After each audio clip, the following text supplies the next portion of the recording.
John Doyle and see what he's up to. He's posted one new video since we last checked him out. I imagine he still lives with his parents, which is fine, but hey, you know, you're gonna do what you're gonna do. I know, my hair's iffy today.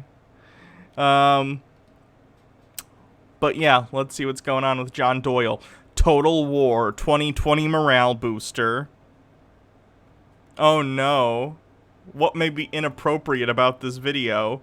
Is it gonna show, like, war footage? Hold on, let me scrub through quickly. I mean, it's probably okay. It's on YouTube. Oh no, that is bloody. I cannot show this because there's blood. Hold on. Let me turn off the video for a second during the blood part.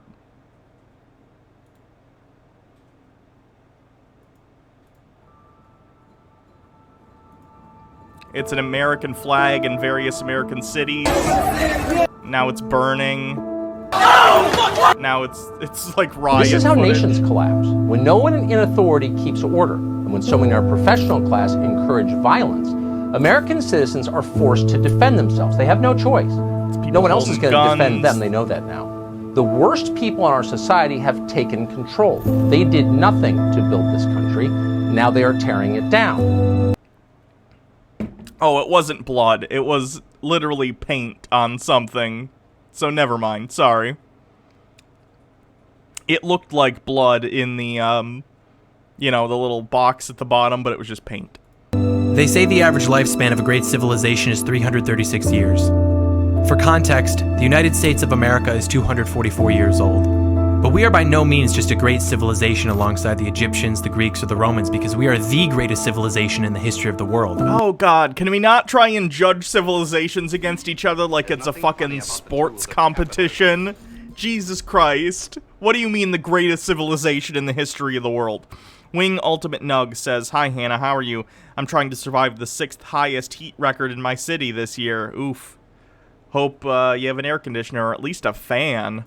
No other civilization in the history of the world has ushered in the levels of prosperity, justice, and humanitarianism that the United States has achieved. That being Yes, despite the fact that conservatives have consistently tried to fight against these things. Good job, John. said, the greatness of a surviving civilization is in itself meaningless if not utilized for its propagation. The greatness of a civilization is not the natural state of the world. It cannot go on forever. It would be ignorant to suggest otherwise. If not acknowledged, appreciated, and protected, it will die. If we fail, that greatness will be nothing more than a short series of dates and events for future generations of societies to study in their own pursuit of greatness, hopefully noting... Okay, that's always going to happen, though. At some point, the United States will cease to be as an entity, just like every city, state, country, nation in the history of the world. That's reality. That happens. Whether it's peacefully or through some horrific catastrophe, who knows? But that's just how it works, right? That's how civilizations have always gone. Our mistakes carefully along the way. It is John The Doyle. doctrines of liberalism have taught us mistakenly that we exist in an eternal present. For the individual to be truly liberated, it was thought, he must be free from all constraints, including those of religion, culture, heritage, family, and even realities of existence such as nature and time. What? What about liberalism says that you need to break free from the restraints of reality? Is it because trans people like me confuse you, John? It's not Wait a minute. No. John, if it's because of trans people, we're not denying reality. That's, like, the entire point? It seems like you're denying reality if you're saying that trans people don't exist, right? I'm not saying I'm a cis woman. That would be denying reality. I'm saying I'm a trans woman, which is a thing that doctors and psychologists agree on. A conservative trying to tell me that people on the left are divorced from reality is irony of the highest fucking order. Our existence is approaching the culmination of the resultant sickness, where we reject tradition and the wisdom of the men who... Oh no, we put red paint on a statue of George Washington! Our society is not sustained via statue, John Doyle. Built this country in the modern Oh no! If you burn the magic cloth, it won't do the freedom! world, and we fail to subject carnal desires to the harsh regulations of deferred gratification. We live Unironic, twerking on the police is the fall of our civilization. Fun stuff. isolated in an Does he not remember that, like, America was formed via action against what were effectively the police at the time? Is he not aware that America was forged out of disrespect for authority? That was, like, the whole thing. Remember the Boston Tea Party? Remember everything that happened after that? Lexington and Concord? All the other battles that I don't know. eternal present. There was no longer any mainstream regard for God, for family, or for fostering stable communities. Our only shared identity is that of the celestial consumer. The weaponized destruction of our culture is ultimately a destruction of our country, its history, and Statues literally equal culture. Galaxy brain, John Doyle. What about, like, you know, the fact that we actually share a culture together in America that has nothing to do with statues? How about this? My city has no statues of people that I'm aware of. They may exist, but I'm completely unaware of them. Because of that, am I not participating in American culture because I'm not near a statue of someone? That's basically what you're saying. Is, oh no, they've torn down the statues. Culture's gone now. That's not what culture is, John. everything that made it great. Do not make the mistake of thinking that this is unintentional, or even that it is inevitable. The hardest pill to swallow is that we are not being killed, but rather, we are committing suicide.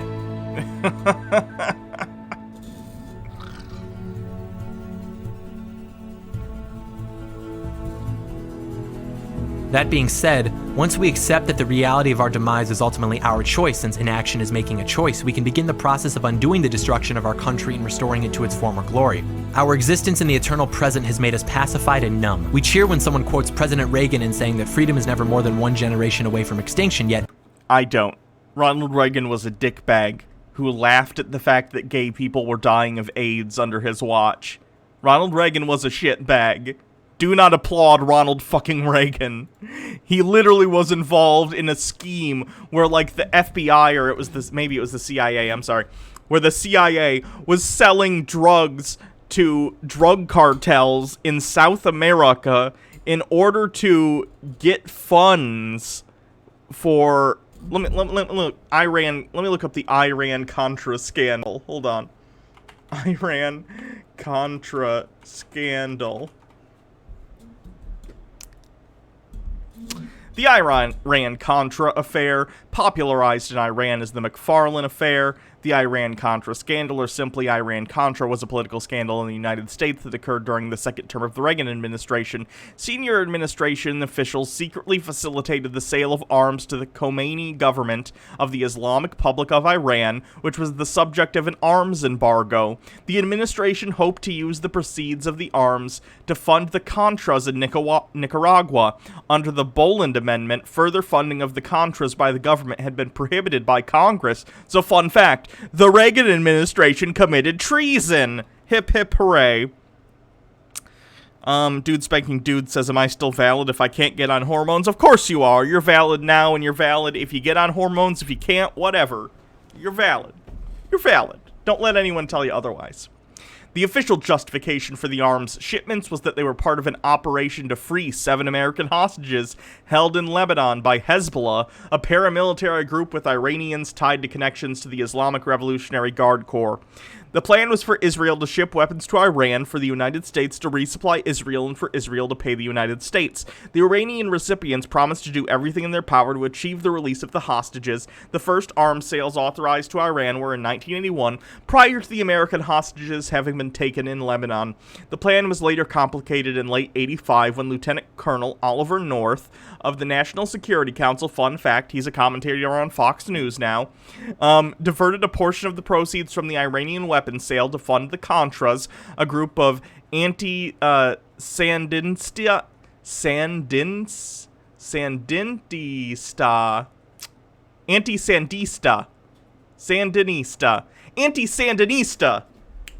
Got it. in their insurgency against the socialist government of Nicaragua.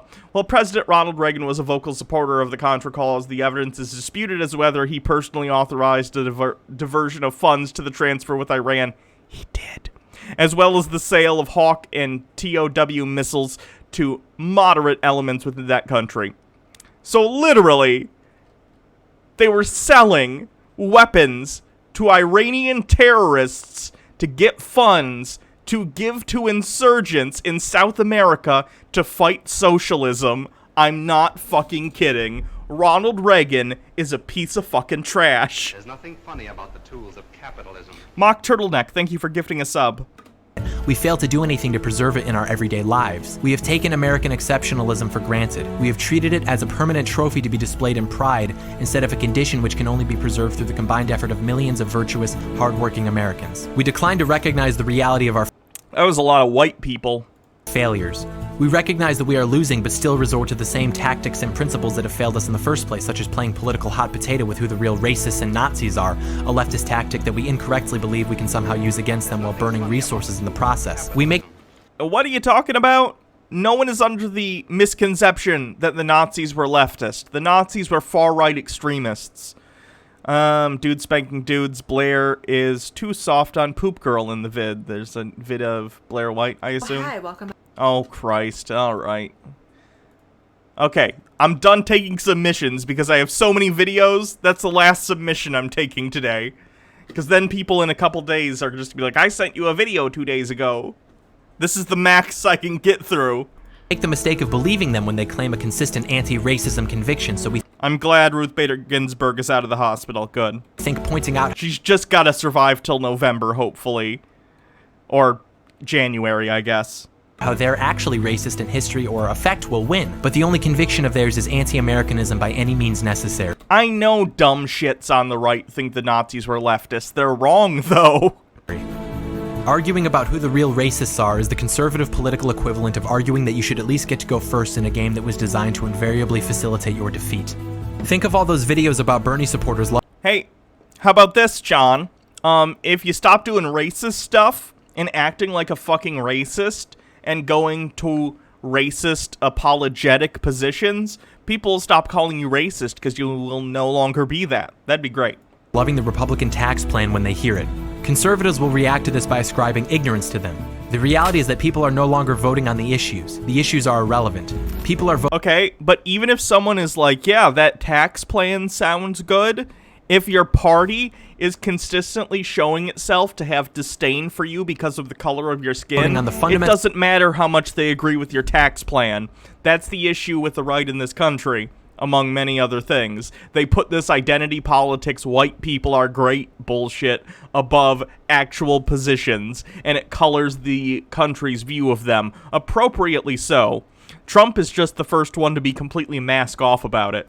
Question of the existence of the United States, whether it is to be conserved or whether it is to be radically transformed into something unrecognizable to our grandparents. The issues are simply a means to the... Okay, John, our grandparents would recognize in America where there are water fountains that say whites only. I don't give a fuck what your grandparents recognize America to be. I care about what we recognize America to be and what we want to achieve as a country. Fuck your grandparents' view of America. Fuck my grandparents' view of America.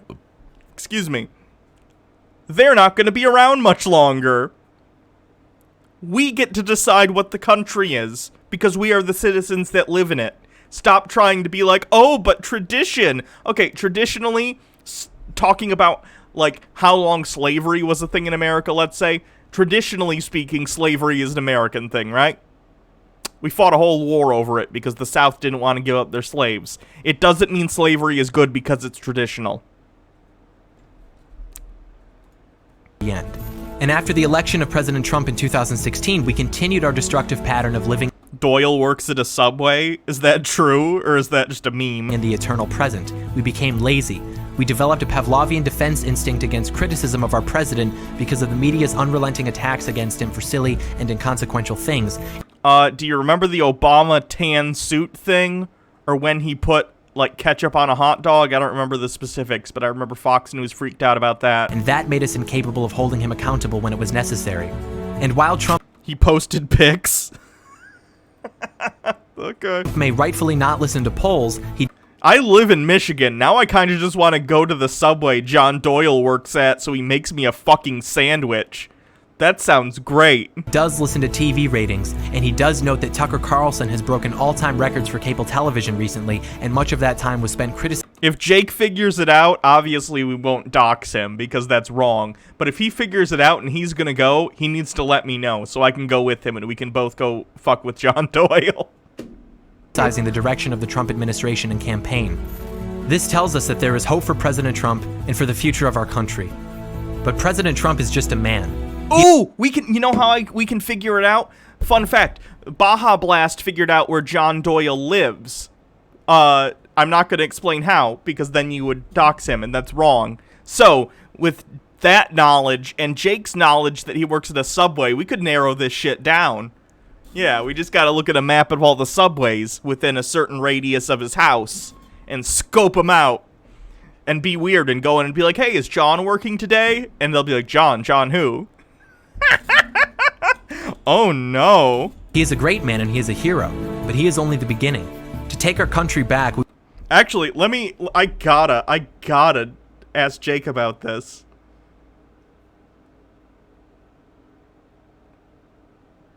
Oh no! Let me put that up on screen so y'all can see it.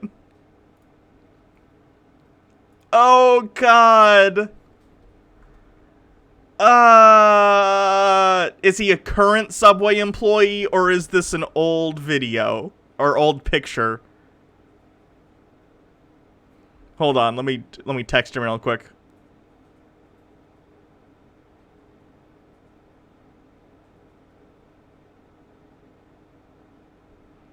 Subway.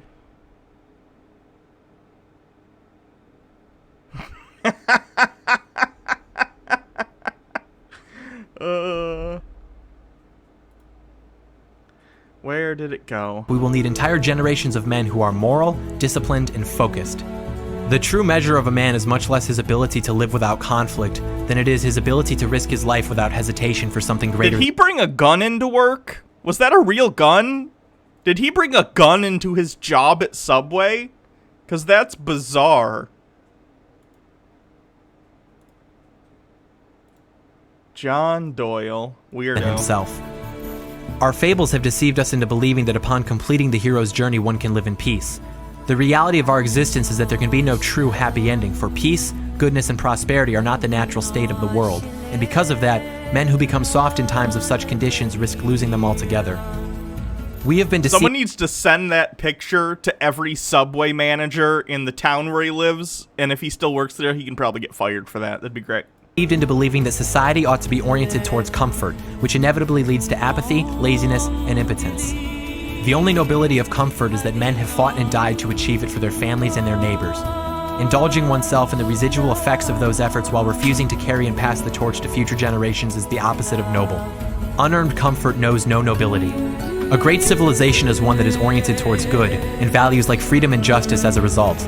Okay, why are you showing pictures of Christianity and specifically Catholicism while talking about freedom? Because that's the antithesis of freedom. And also, the church is like full of pedophiles, so maybe use different imagery when you're talking about freedom and the good things about the country. To order civilization towards anything other than good is to subject the ends of the civilization to the invariably imperfect, insatiable, and self-destructive desires of mankind. Such an ordering leads to collapse. An existence of suffering for something is preferable to an existence of living for nothing. The turbine of world history is moved by action alone. Principles exist to regulate action, but if the principles exist to prevent action, then effectively facilitating defeat, they are nothing more than cowardice disguised as conviction or virtue.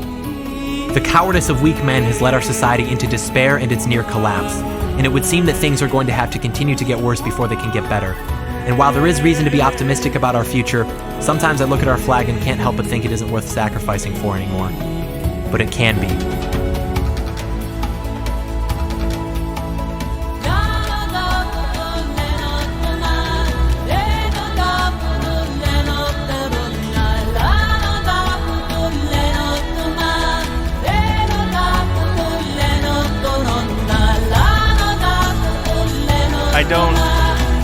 Is this supposed to be getting me hyped about America?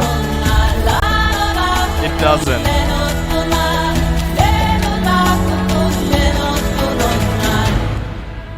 Ew. They say that evil prevails when good men fail to act. Have you ever heard the saying that when fascism comes to America, it'll be wrapped in a Bible, or it'll be holding a Bible wrapped in a flag? This gives me those vibes. At this point, I would say that whether or not action is taken decides if a man is truly good.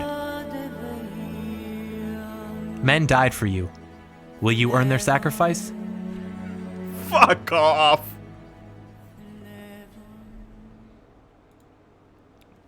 The last time Americans died defending the idea of freedom was almost 100 years ago in World War II. Ridiculous, John. Alright. That's John's only new video so far, so we'll move on.